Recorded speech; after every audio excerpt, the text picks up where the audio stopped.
공무원의 품위는 사라지고 생활고만 남았다. 1. 서론 품위는 지켰지만 통장은 비었다. 공무원은 정년이 보장되고 연금도 있으니 노후 걱정이 없다. 한때는 이 말이 거의 상식처럼 여겨졌습니다. 부모 세대가 자식에게 공무원 해라, 그게 평생 직장이야 라며 밀어준 이유도 바로 그 안정감 때문이었죠. 하지만 요즘 퇴직을 앞둔 공무원들이 모인 자리에서 가장 많이 나오는 말은 이제 어떻게 살지? 입니다. 한때 국가의 기둥이라 불리던 공무원들의 얼굴에는 자부심보다 막막함이 먼저 비칩니다. 정년을 채우고도 퇴직금으로는 대출 상환이 끝나지 않는다. 연금만으로는 생활비가 빠듯하다는 이야기가 끊이지 않아요. 품위 있게 살 줄 알았는데 품위는커녕 생계 걱정만 남았다. 이건 단지 한 사람의 푸념이 아닙니다. 우리 사회가 직면한 현실이에요.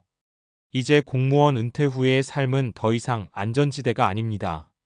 오히려 준비가 부족하면 민간보다 더 힘든 노후로 이어질 수도 있습니다. 2. 공무원 은퇴 후 왜 이렇게 힘들까? 겉으로 보기엔 공무원은 안정적인 직업입니다. 하지만 그 안정은 현직일 때까지만 유효합니다. 정년퇴직 후에는 몇 가지 구조적인 문제가 드러납니다. 첫째, 연금이 충분하지 않다. 공무원 연금이 민간 국민연금보다 많다고 하지만 실제 체감은 다릅니다. 퇴직 후 받는 평균 공무원 연금은 세정 기준 월 230만 250만 원 수준. 30년 넘게 근무한 사람도 세금건강보험료 떼고 나면 실수령은 200만 원 남짓이에요. 그런데 서울 기준 부부 생활비가 최소 300만 원 이상이죠. 결국 매달 100만 원 이상이 부족합니다. 이게 바로 품위가 사라지는 지점이에요. 둘째, 퇴직금이 여유자금이 아니다. 공무원 퇴직금은 보통 6천만 1억 원 정도. 하지만 현실은 대출 갚고 나면 남는 게 없다는 게 대부분입니다.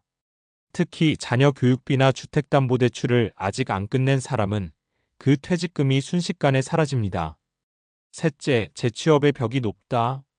공무원 경력은 행정관리 분야엔 도움이 되지만 민간에서 바로 쓸 수 있는 실무 스킬로 인정받기 어렵습니다. 그렇다 보니 5,060대 퇴직 공무원 중 상당수가 단기 계약직이나 단순 행정보조 일자리에 머무르고 있어요. 3. 사례 30년 근무했는데 월세 걱정하는 인생이 될 줄이야. 박모 씨 62세는 지방자치단체에서 33년간 근무한 행정직 공무원이었습니다. 정년퇴직을 앞두고는 이제 좀 쉬면서 여행도 다니고 손주들도 보며 살자는 소박한 꿈을 꾸었죠.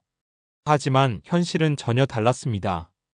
퇴직금으로는 집에 남은 대출을 갚으니 통장이 거의 비었습니다. 연금이 나오기 전까지는 3개월의 공백기가 있었고 그 기간엔 적금과 카드로 버텼죠. 연금이 나오기 시작해도 세후 205만 원.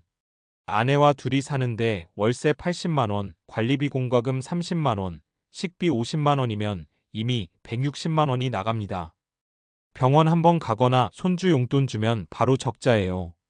결국 박 씨는 퇴직 1년 만에 구청 민원 안내 계약직으로 다시 일하기 시작했습니다. 30년을 일하고도 다시 일해야 한다는 게 참 씁쓸합니다. 그런데 더 씁쓸한 건 그걸 누구에게 하소연할 수도 없다는 거죠. 4. 사례 남들보다 빨리 준비했지만 물가가 다 가져갔어요. 이모 씨 60세는 준비형 공무원의 대표였습니다. 30대 후반부터 재테크 공부를 시작했고 퇴직 전에는 월급의 일부를 꾸준히 펀드와 적금으로 모았어요. 은퇴 전 자산이 약 5억 원 정도 됐습니다. 하지만 최근 몇 년 사이 물가 폭등과 금리 인상으로 상황이 달라졌습니다. 퇴직금 일부를 넣은 부동산은 팔리지 않고 생활비로 빼쓰던 예금은 점점 줄어들었죠. 연금 230만 원에 생활비 350만 원이 드니 매달 120만 원이 적자. 결국 자산이 있어도 현금 흐름이 부족하다는 사실을 절실히 느꼈습니다. 퇴직 후엔 돈이 아니라 현금 흐름이 중요하다는 걸 너무 늦게 알았어요. 내가 가진 자산이 나를 먹여 살리지 않는다는 게 이렇게 답답한 줄 몰랐어요. 5. 사례 퇴직 후 창업했지만 1년 만에 원금 다 날렸어요. 김모 씨 58세는 세무직 공무원 출신으로 퇴직 후 작은 카페를 열었습니다. 평생 민원인 상대하느라 지쳤으니 이제는 내가 주인 돼서 여유롭게 살자. 하지만 현실은 만만치 않았습니다. 상권 분석도 제대로 안 된 상태에서 은퇴자 창업지원금을 믿고 덜컥 시작한 게 문제였죠. 임대료, 인건비, 원가 부담이 예상보다 훨씬 컸고 결국 1년 만에 문을 닫았습니다. 퇴직금 8천만 원 중 절반이 날아갔습니다. 공무원 때처럼 계획 세우면 된다고 생각했는데 시장은 그런 논리로 안 돌아가더라고요.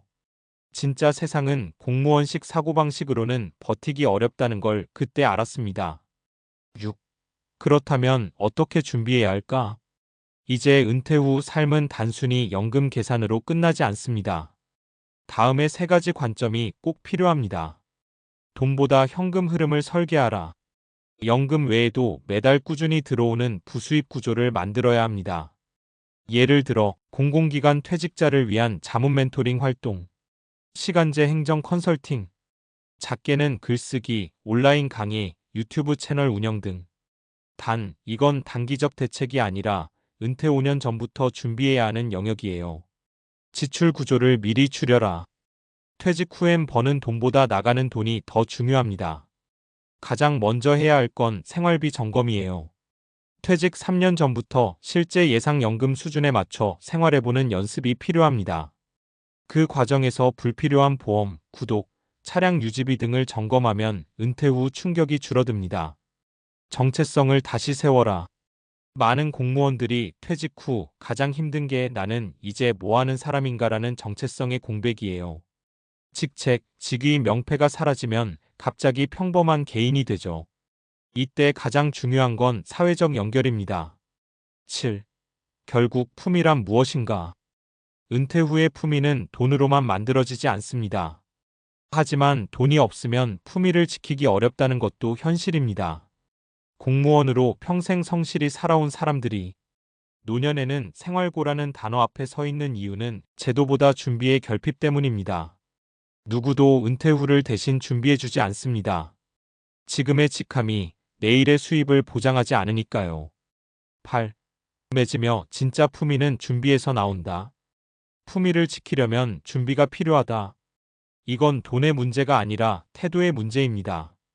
정년퇴직이 끝이 아니라 2번째 인생의 시작이라면 그 시작이 막막하지 않도록 지금부터라도 작은 준비를 해야 합니다.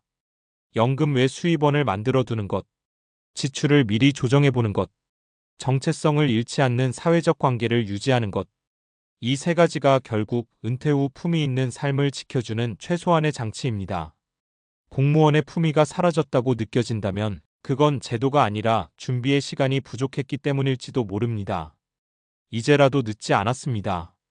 당신의 품위를 지킬 수 있는 진짜 은퇴 준비, 지금부터 시작하면 됩니다.